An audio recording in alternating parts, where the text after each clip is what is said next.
Sometimes life throws us into the toughest of situations where it feels like there's no way out, but those who refuse to give up, who keep fighting when everything seems lost, are the ones who find their way to victory. Today, I'll explain how to crush gangsters. A young man who lost everything, his family, his home, and his peace, found the strength to rise and became the leader of a gang, fighting for loyalty, survival, and revenge.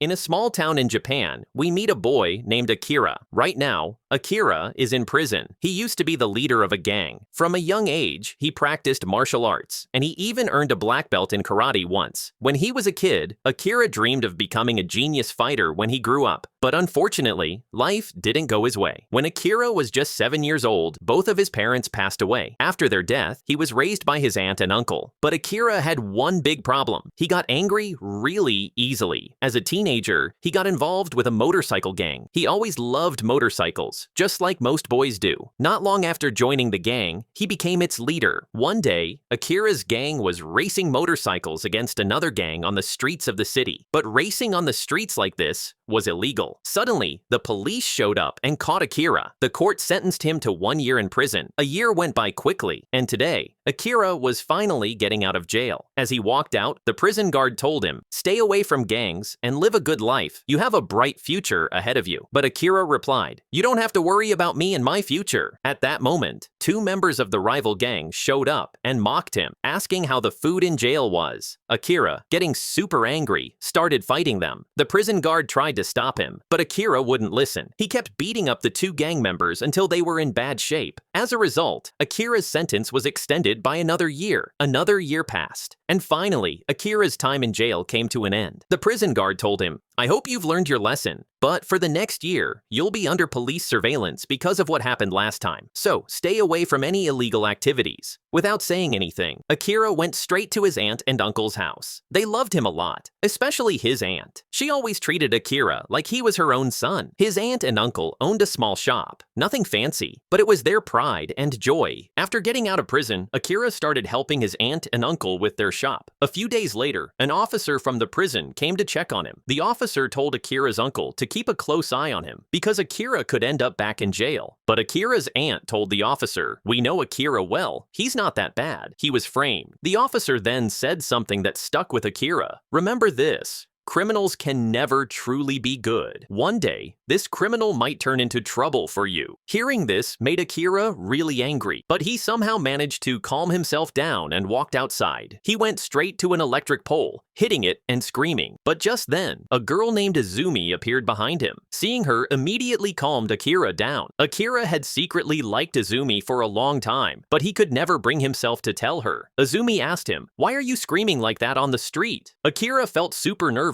because the one person he liked just saw him in an angry state. On his way home, Akira spotted a motorcycle. It was the bike he really liked, so he sat on it, gently touching it. But at that moment, the bike's owner, a guy named San, showed up. San looked at Akira and said, "Who gave you the courage to touch my bike?" Akira wasn't looking for trouble, so he tried to leave quietly. But San said, "Hey, you're just going to walk away without saying anything? Or are you scared of what I'm saying? If you're like this now, I bet if I beat you up, you'll end up peeing your pants." Hearing this, Akira got super mad and challenged San to a fight. San took him aside for the fight, and before they started, Akira tried to warn him. He said, "I'm still under police supervision. I've already been jailed for a year because I beat up 2 guys, so I don't want any more trouble." But San didn't care about any of that. When the fight started, Akira quickly gained the upper hand, beating up San badly. Soon enough, San realized he had picked a fight with the wrong guy. He gave up and admitted defeat. As Akira was walking away, San called after him, saying, "Don't let anyone know I lost to you. I'm the deputy leader of a gang called Kellyo, and if anyone finds out, my reputation will be ruined."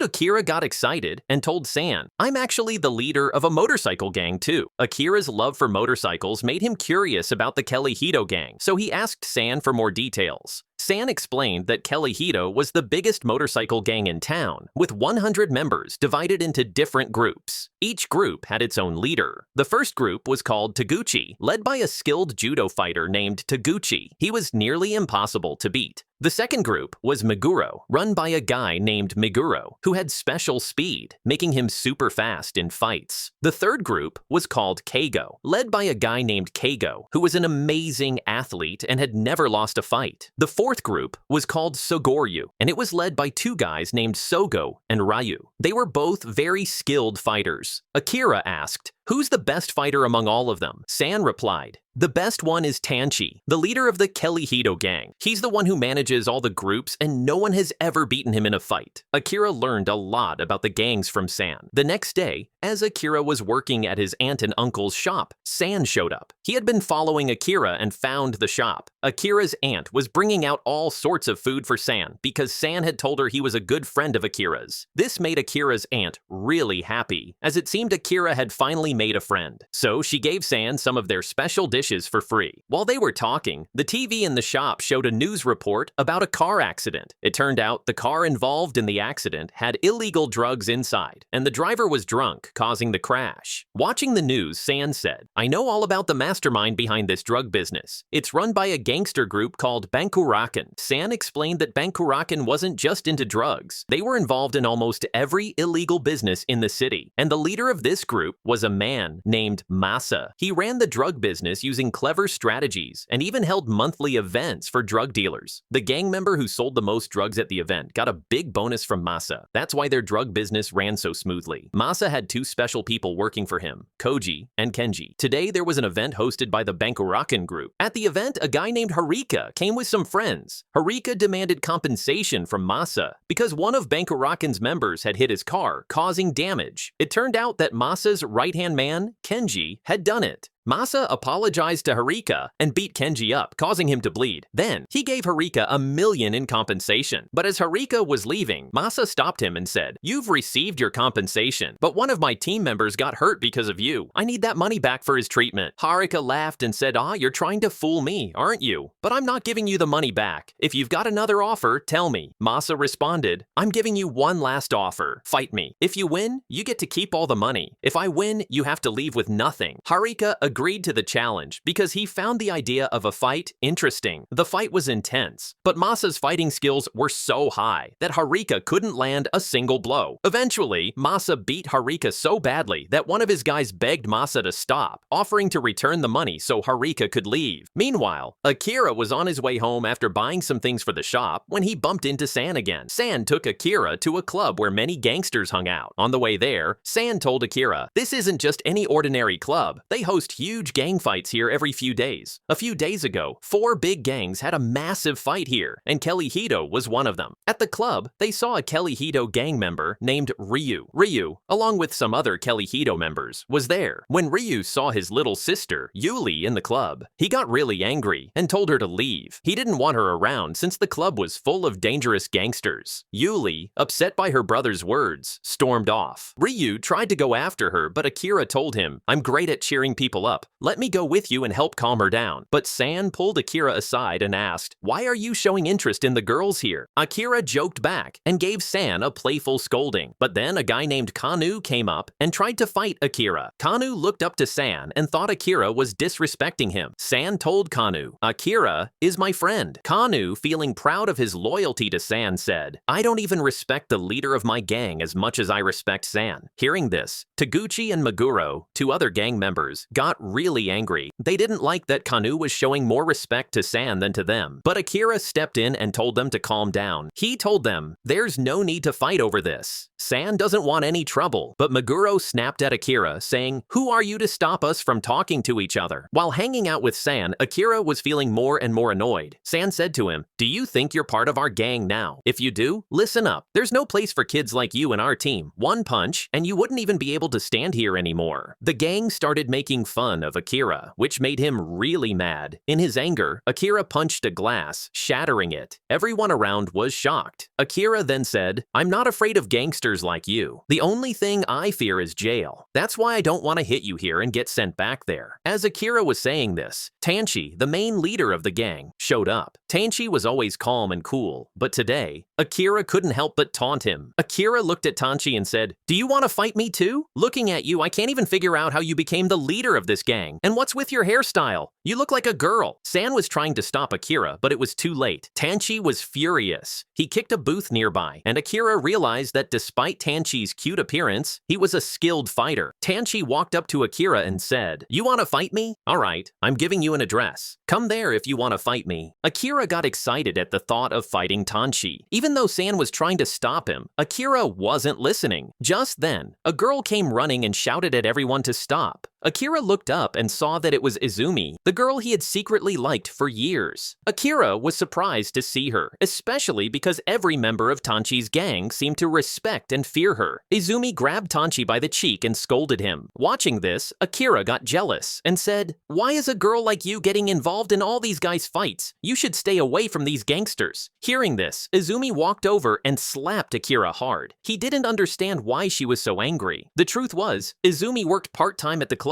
and had a close relationship with everyone in the Kellyo gang. After Izumi left, Taguchi tried to pick a fight with Akira again, but Tanchi stopped him because Izumi had forbidden them from fighting. Tanchi then ended the conflict right there. After leaving the club, Akira sat down and asked San, "What's the deal with Izumi and the Kellyo gang? Why does everyone listen to her?" San explained, Izumi's older brother was the formal leader of the Kellyo gang. He was a strong and good-hearted guy, but once there was a huge fight between several gangs, and in that fight, Izumi's brother was killed. After that, Izumi went a little crazy. Tanchi, the leader of Kellyo, felt guilty because he couldn't save her brother, so he took responsibility for Izumi and has treated her like a little sister ever since. The whole gang promised to protect her for life. San continued, Izumi hates fighting now because of what happened to her brother, so whenever she sees anyone fighting, she gets really angry. Akira felt bad after hearing all this. Just then, Tanchi showed up and joked, "You're like my little brother. I had fun with you today. Don't take it personally." He then added, "I don't have much of a family, you know. I don't even have my own home. So I'm thinking, why don't you take us to your place? We'll have a good time there." Akira was taken aback. He replied, "This is crazy. It's the first time I'm meeting you all, and now you want to come to my house? Also, I can't take you there. I live at my aunt's place." The next day, San was working out, and Akira was there with him. Suddenly, a boy named Sogo came up to San. Sogo said, "Some members of the Bangorakan group have hurt a few of our guys. We need to do something about it." Since San was the deputy leader of the gang, it was up to him to make the decision. After thinking for a while, San said, "Now isn't the right time to fight the Bangorakan group. We need to train our team more before we face them." And with that, San began training them. That night, everyone from the Kellyo gang was gathered to discuss how they would plan to defeat the Bangorakan gang. Meanwhile, Akira went to see Izumi, carrying flowers for her. Izumi was crying, thinking about her brother. Through her tears, she told Akira, "Living alone is worse than dying. I hate things that take away the people we love. That's why I hate these fights." Akira realized that the fights he had always dreamed of could destroy someone's life. In anger, he hit his head hard, causing it to bleed. Izumi looked at him and asked, "What are you doing? Why are you blaming yourself for my pain?" She wiped his bloodied head with a handkerchief. Just then, they noticed the Bangorakan group, led by Masa, arriving at their boarding club. The two gangs had been in conflict for a long time, especially since the Bangorakan gang had killed Izumi's brother. When Izumi saw them, she ran over and shouted, "You killed my brother and still haven't learned. Why are you here again?" Masa slapped her hard, throwing her to the ground. Furious, Akira said, "Don't make this mistake again. If you do, I'll make you regret it." One of Masa's men struck Akira with a nunchaku, causing his head to bleed even more. The Kellyo gang was about to attack Masa, but Tanchi stopped them and asked, "Do you want to fight us again?" Masa replied, "I haven't even fought you yet. I'll show you what a real fight is like." Tanchi said, "All right, you and your team set a date. We'll show you what a real fight looks like. And all the illegal businesses you run in this city, we'll destroy them soon." Masa responded, "Looks like I have no choice but to fight you now. We'll meet soon." With that, Masa and his team left. The next day, Akira was helping his uncle with some cooking at the shop. That's when Tanchi came in. He introduced himself to Akira's aunt as Akira's friend, and she was happy to hear that. She started offering Tanchi free food. Tanchi, enjoying the food, teased Akira as he ate. Just then, 3 customers came into the shop. For some reason, they started laughing at Akira, mocking him as a waiter. Tanchi didn't like this and left the shop. After a while, when the customers came outside, Tanchi beat them up all by himself. When Akira went outside to leave, he saw Tanchi sitting there, with the 3 customers lying on the ground, beaten up. Tanchi said to Akira, "Let's go hang out, 2 friends." Akira was surprised and said, "What do you mean, friends? When did I become your friend? And stop coming here to eat for free. If you want to fight, go somewhere else. Don't do this in front of my shop. I'm already under police surveillance." Tanchi then took Akira to the beach and told him, "Since you've made trouble with Masa, he won't let you go easily. He could attack you at any time, so be careful." Meanwhile, we see the Bangorakan gang. Ryu's sister, Yuli, had joined the Bangorakan group. Yuli learned that Masa was planning something big to take down the Kellyo gang. Since Yuli was very loyal to Masa, he was sharing the entire plan with her. The next day, Akira brought the whole team to his shop. His aunt was thrilled to see so many friends. As everyone was eating, they were discussing how to fight the Bangorakan gang. While serving food, Akira's aunt overheard and said, "You know, you guys are Akira's first real friends. He never had any friends growing up, so when I saw him slowly making friends, I was so happy. I really like you guys. But please don't drag my Akira into any fights. He spent 2 years in jail at such a young age. I just want him to live a peaceful life now." Just then, Ryu, Yuli's brother, arrived. Yuli had called him and told him everything. Ryu took everyone with him and left, but San told them, "You go ahead. I'll catch up later." Once everyone had left, San told Akira, "Your aunt is right. You should stay as far away from our gang as possible, especially from the Bangorakan gang. There's no need to get involved with them." Akira replied, "I don't need you to tell me what to do with my life. If anyone tries to hurt my friends, I won't let them go. If it means going to jail again, I won't back down." San responded, "What about your aunt and uncle? They've been taking care of you since you were a kid. Aren't you even thinking about them? What kind of person are you?" With that, San shoved Akira. In anger, Akira shoved him back hard, causing San to wince in pain. Later, San went to a filling station because he had sent Sogo to fill up his bike. Sogo noticed San's hand and asked, "What happened to your hand?" San explained that Akira had caused the injury. He got really angry over a small thing and is probably getting into trouble with the Bangorakan gang. Just then, several members of the Bangorakan gang arrived and, without any reason, attacked Sogo and San. They tried to fight back, but it was clear that the numbers were not on their side. Meanwhile, the rest of the Kellyo gang was hanging out at another boarding club. At that moment, Masa arrived with his men. They had previously agreed on a fight date, but Masa knew that Kellyo gang had better preparations and could easily win if they fought. So, Masa had found out through Ryu about a secret place where the Kellyo gang hung out. Taking advantage of the opportunity, he decided to launch a surprise attack. Why Ryu had betrayed his own team would soon be revealed. Masa and his gang attacked the Kellyo gang at their secret place, sparking a huge fight between the two groups. The members of Kellyo were shocked, as they couldn't understand how the Bangorakan gang had found out about their secret hideout. Meanwhile, San and Sogo were doing their best to fight back. Even though San had been badly injured, he kept pushing himself to fight as hard as he could. Just then, Masa's man, Kenji, ran San over with a car, knocking him to the ground in excruciating pain. While the rest of the Kellyo gang was still fighting, Masa took the opportunity to stab Keijo in the back with a knife. After killing a few more people, the Bangorakan gang retreated. The Kellyo gang quickly arranged for Keijo to be sent to the hospital. Meanwhile, San's condition was worsening, but no one knew where he was. He lay on the ground in front of the filling station. Akira was working at the shop when suddenly, Koji from the Bangorakan gang showed up with some of his men. Akira asked him to leave because he didn't want his aunt to find out about the gang trouble, but Koji shoved Akira so hard that he broke a glass in the shop and fell inside. Akira's aunt threatened to call the police if Koji didn't leave, but Koji ignored her and was about to destroy the shop. When Akira tried to stop him, Koji and his men beat him up badly. They broke everything in the shop and left. Akira felt terrible. Because of him, his aunt's dream had been destroyed. Just then, Akira got a call saying that San's condition was critical. Akira rushed to the hospital to see San. There, Meguro, Taguchi, and several others were already there, along with Izumi. Akira saw that San was in really bad shape and still unconscious. Meanwhile, Tanchi was furious when he saw San like this. He hadn't been there during the fight, but now he was planning to take revenge on the Bangorakan gang. However, just as Tanchi was about to leave alone to take revenge, several officers arrived and started questioning him about the fight. One of the officers spotted Akira and was about to arrest him, but Tanchi stopped him and started explaining that Akira was their enemy, not part of Kellyo gang. He said he has no connection to the Kellyo gang. The police understood that Akira wasn't part of Tanchi's gang, so they arrested arrested Tanchi and his men. Akira sat quietly, watching as the situation unfolded. Meanwhile, Koji was taking Izumi home when suddenly, Masa arrived. Koji tried to fight them alone, but Masa's men beat him badly. They forced Izumi into their car and told Kenji to bring her to the abandoned factory if he wanted to save her. Kenji tried desperately to stop the car, but he crashed into a dumpster and fell. The next morning, Tanchi and his men were released from the police station. Ryu was there to pick them up. He apologized and admitted that he had betrayed them by revealing the secret location of their hideout to the Bangorakan gang. He explained that Masa had threatened to kill his sister Yuli if he didn't tell them the address. Hearing this, Taguchi got furious and was about to hit Ryu, but Tanchi stopped him. Tanchi told Ryu, "From today, you are no longer part of the gang." Ryu apologized and walked away. Just then, Koji called Meguro and informed him that the Bangorakan gang had kidnapped Izumi and taken her to the abandoned factory. Tanchi, upon hearing this, told everyone, "The real enemy is Masa. I'm going alone to deal with him." Tanchi tried to go by himself, but after a while, he saw that all his team members had followed him because they would never let him go alone. At that moment, Akira showed up and joined them because he had heard about Izumi. Tanchi didn't want Akira involved and told him, "You're not part of our gang, so you shouldn't come." But Akira didn't listen, and he followed them, saying, "I'm not coming for your gang, I'm coming for Izumi." After a while, they all arrived at the abandoned factory, where the Bangorakan gang was waiting for them. The Bangorakan gang had prepared well for the fight. As soon as Tanchi and his team entered, the Bangorakan gang attacked them. They began the fight with various weapons. Even though Tanchi and his team were only 6, they were defeating the larger Bangorakan gang, especially because Tanchi was an incredibly skilled fighter. Akira and the others were fighting well too. However, because there were so many members of the Bangorakan gang, Tanchi and his team were struggling to get inside the factory. Just then, someone brought a car and parked it right in front of the factory door, allowing Tanchi and the others to enter. It turned out to be Ryu, who had brought the car. Seeing him gave everyone new courage. One by one, they started entering the factory through the car. Akira, Tanchi, and Meguro entered the factory and began attacking the members inside. Akira hit Koji hard on the head because he had broken their shop the day before. Meguro told Akira to go to the upper floor. Meguro started fighting Koji, and at the right moment, he hit Koji on the head, knocking him unconscious. Meguro defeated everyone in the factory on his own. Afterward, they all went up to the upper floor where Izumi was being held. Akira and Tanchi began attacking Mesa's men. While Akira was fighting, Tanchi went to the upper floor. Masa and his men were standing there. In a split second, Tanchi defeated everyone there, leaving only Masa. A brutal fight began between Masa and Tanchi. Masa was a skilled fighter, but Tanchi was extremely angry that day. Every time he thought of San, his rage only grew stronger, so he started beating Masa relentlessly. Tanchi jumped on Masa's face, crushing it. Masa, beaten, admitted defeat. Meanwhile, Akira had defeated everyone else, and now he was left with his final fight, Masa's right-hand man, Kenji. Kenji took off his mask and began fighting Akira. At first, Akira struggled in the fight, but then he remembered the fighting techniques San had taught to some of the Kellyo gang members. Akira started using those techniques, and with a special punch, he hit Kenji in the head, knocking him down. Akira kept beating Kenji, and after a while, Kenji admitted defeat. Finally, all the fights were over. As everyone was leaving the factory with Izumi, Masa pointed a gun at Tanchi from behind. By this time, Kenji had gotten back up. Tanchi and Akira got ready to fight again, but just as Masa was about to shoot Tanchi, Kenji hit Masa on the head and killed him. Kenji knew their gang was completely finished, and if he didn't side with Tanchi's team, he might not survive. So, he killed his own boss. Tanchi was about to shoot Masa herself, but Kenji stopped them, saying, "You should get out of here now. The police sirens are getting closer." Kenji showed them a back exit to leave the factory. Everyone escaped through the back door, where Ryu was waiting with a car. They all got in and fled. When the police arrived at the factory and asked Kenji about the fight, Kenji said, "It was an internal fight within our gang. The Kellyo gang was spared this time, and their feud with the Bangorakan gang was finally over." They all went to the hospital to see San.